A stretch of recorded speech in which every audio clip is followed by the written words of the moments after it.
Hello everyone. সকলোকে স্বাগতম জনাইছো career taker YouTube চেনেললৈ। So admit card আহি গল। এক্সাম হ'ব 7 জানুৱাৰীৰ পৰা। এক্স সাৰ্ভিসমেনৰ কনস্টেবল এসসি এসআই পোষ্টৰ কাৰণে যিবোৰ এপ্লাই চলিছিলে তো তাৰ কাৰণে এডমিট কাৰ্ড আহি গল। এক্সাম হ'ব 7 জানুৱাৰীৰ পৰা। গতিকে ইয়াৰ সবিশেষটো এতিয়া আমি জানি লওঁ। সো এইটো হৈ গল নোটিছ এছএলপিআৰবি অৰ্থাৎ ষ্টেট লেভেল পুলিচ ৰিক্ৰুটমেণ্ট বৰ্ডে জাৰি কৰিছে 25 ডিসেম্বৰ 2023 দিনা। আৰু এইটো 26 তাৰিখৰ পৰা আপোনালোকে ডাউনলোড কৰিব পাৰিব। ইনস্পেক্টৰ পোষ্টৰ কাৰণে আছে দুটা পোষ্ট, সাব ইনস্পেক্টৰ পোষ্টৰ কাৰণে 60টা পোষ্ট আছে আৰু এইচসি অৰ্থাৎ হেড কনস্টেবলৰ কাৰণে 60টা পোষ্ট আছে। তেনেকৈ কনস্টেবলৰ কাৰণে 200টা পোষ্ট আছে। সো এইটো হৈছিলে 24 তাৰিখ 8 মাহ 2023 চনত হৈছিলে এইটো এপ্লাই আৰু 7 তাৰিখৰ পৰা এক্সাম হ'ব ক'ত হ'ব গুৱাহাটীত। দুটা শিফটত এক্সাম হ'ব। হেড কনস্টেবল আৰু কনস্টেবলৰ কাৰণে 10 বজাৰ পৰা 12টা বজালৈকে আৰু ইনস্পেক্টৰ আৰু সাব ইনস্পেক্টৰ পদৰ কাৰণে হ'ব 2 বজাৰ পৰা 4 বজালৈকে হ'ব এইটো এক্সাম।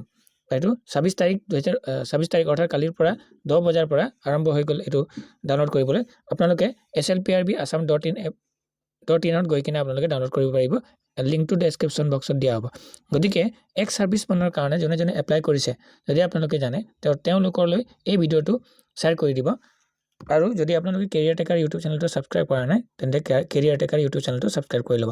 আৰু এটা ভাল খবৰ, মামাই জাগিৰোডত মিটিং এটাৰ পৰা ওলাই আহোঁতে ল'ৰা ছোৱালীবোৰে সুধিছিলে যে আসাম পুলিচৰ এক্সাম কেতিয়া হ'ব, অৰ্থাৎ যোনটো 2023 বৰ্ষত ওলোৱা ভেকেঞ্চি 5,325টা ভেকেঞ্চি ওলোৱা সেই এক্সামটো কেতিয়া হ'ব বুলি সোধাত মামাই কৈছে যে অৰ্থাৎ আমাৰ মাননীয় মুখ্যমন্ত্ৰীয়ে কৈছে যে জুলাই মাহৰ পৰা 2024 বৰ্ষৰ জুলাই মাহৰ পৰা এক্সাম হ'ব বুলি কৈছে, বা তাতকৈ আগতো হ'ব পাৰে, তাতকৈ আগতো এক্সাম হ'ব বুলি কৈ আছে। আৰু তেওঁ আৰু মামাই ল'ৰা ছোৱালীবোৰক শুভেচ্ছা জনাইছে যে সকলোৱে ধুনীয়াকৈ ৰানিং কৰি থাকিবলৈ এটা শুভেচ্ছা জনাইছে।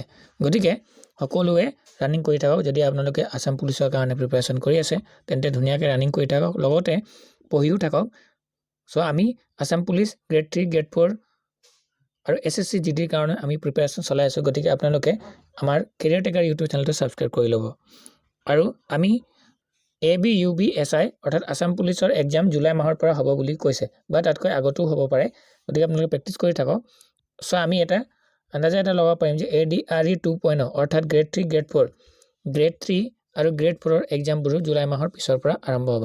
গতিকে আপোনালোকে যদি প্ৰিপাৰেশ্যন কৰি আছে ধুনীয়াকৈ প্ৰিপাৰেশ্যন কৰি থাকক। আৰু যদি কোনোবাই প্ৰিপাৰেশ্যন কৰিম বুলিও ভাবিছে আৰু ADRE গ্ৰেড 3 গ্ৰেড 4ৰ কাৰণে যোনে এপ্লাই কৰা নাই 29 তাৰিখে লাষ্ট ডেট হয়। গতিকে আপোনালোকে এপ্লাই কৰি ল'ব পাৰে।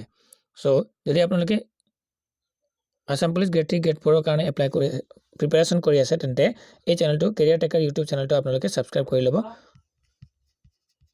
কৰি ল'ব আৰু এই ভিডিঅ'টো সকলোকে শ্বেয়াৰ কৰি দিব।